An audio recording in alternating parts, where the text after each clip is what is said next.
வாங்க ஃபேப்ரிக்கோட மெஷர்மெண்ட் மாறாமல் ஃபேப்ரிக்கை எப்படி ஃப்ரேமில் செட் பண்ணுறதுன்னு பார்க்கலாம்.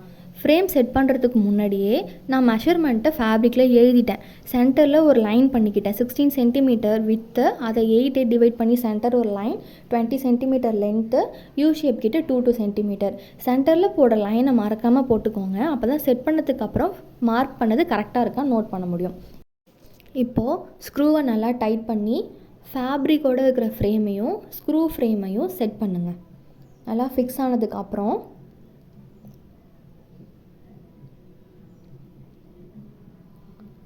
ஸ்க்ரூவை பிடிச்சிக்கிட்டு அந்த க்ரீன் கலர் ஹேண்டில் டைட் பண்ணிங்கன்னா ஸ்க்ரூ வந்து டைட் ஆகும். நல்லா டைட் பண்ணிக்கோங்க. கொஞ்சோண்டு மிச்சம் வச்சுக்கோங்க, கொஞ்சம் லூஸ் வச்சுக்கோங்க நம்ம லாஸ்ட்டாக இழுக்கிறதுக்காக. இப்போது ரைட் ஹேண்டால் ஃபேப்ரிக்கையும் ஃப்ரேமையும் நல்லா பிடிச்சிருக்கேன்.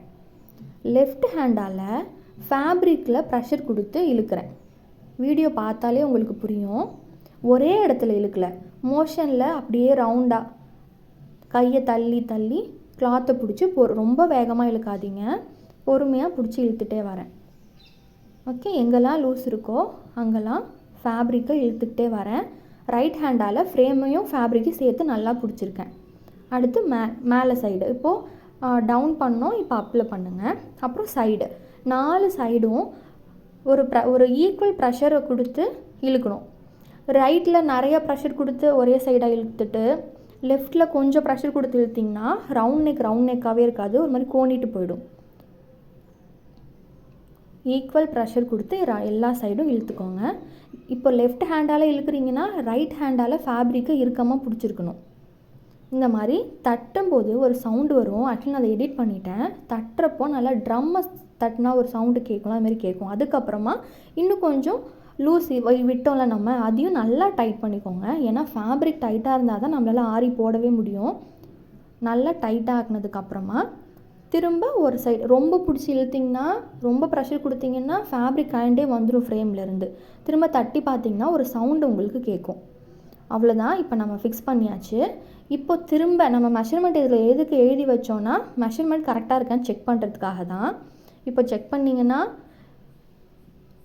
2 சைடும் 8 சென்டிமீட்டர் இருக்கணும், லென்த்து 20 சென்டிமீட்டர் இருக்கணும். சென்டரில் முக்கியமாக சென்டரில் நம்ம போட்டிருக்க கோடு கோணல் மாணலாக ஆகாமல் அது ஸ்ட்ரைட்டாக இருந்துச்சுன்னா நம்ம கரெக்டாக தான் ஃபேப்ரிக்கை ஃபிக்ஸ் பண்ணியிருக்கோன்னு அர்த்தம். இப்போ நான் எல்லா சைடும் செக் பண்ணி பார்க்குறேன், கரெக்டாக இருக்குது. இப்படி தான் நம்ம ஃபேப்ரிக்கை செட் பண்ணணும். இதில் முக்கியமான பாயிண்ட் என்னென்னா எல்லா சைட்லேயும் ஈக்குவல் ப்ரெஷரை கொடுத்து நம்ம இழுக்கணும். ஒரே சைடு அதிக ப்ரெஷர் கொடுத்துட்டு இன்னொரு சைடு அதிகமாக ப்ரெஷர் கொடுக்காமல் விட்டோம்னா ஃபேப்ரிக் வந்துட்டு மெஷர்மெண்ட் மாறிடும்.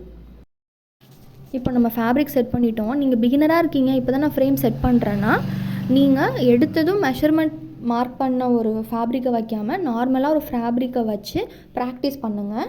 ஈக்குவலான ப்ரெஷரை கொடுங்க. அதுக்கப்புறம் நம்ம பண்ண நமக்கு செட் ஆகிடும். சென்டரில் மறக்காமல் ஒரு கோட் போட்டுக்கோங்க. நெக் மார்க் பண்ணுறீங்கன்னா ஸ்லீவ்லேயும் சென்டரில் ஒரு லைன் வரும். அப்படி அந்த லைன் நேராக இருந்துச்சுன்னா நம்ம கரெக்டாக ஃபிக்ஸ் பண்ணியிருக்கோன்னு அர்த்தம். அந்த லைன் வந்துட்டு கொஞ்சம் கோணமானலாம் ஆகிட்டுனா ஓகே நம்ம எதுவும் மிஸ்டேக் பண்ணியிருக்கோம் அப்படின்னு நீங்கள் ஐடென்டிஃபை பண்ணிக்கலாம். அதனால் சென்டரில் ஒரு லைன் பண்ணிக்கோங்க. மெஷர்மெண்ட்டை முன்னாடி ஃபேப்ரிக்கில் எழுதிக்கோங்க. இந்த வீடியோ உங்களுக்கு புரிஞ்சிருக்குன்னு நினைக்கிறேன். பிடிச்சிருந்தால் லைக் பண்ணிக்கோங்க. தேங்க்யூ.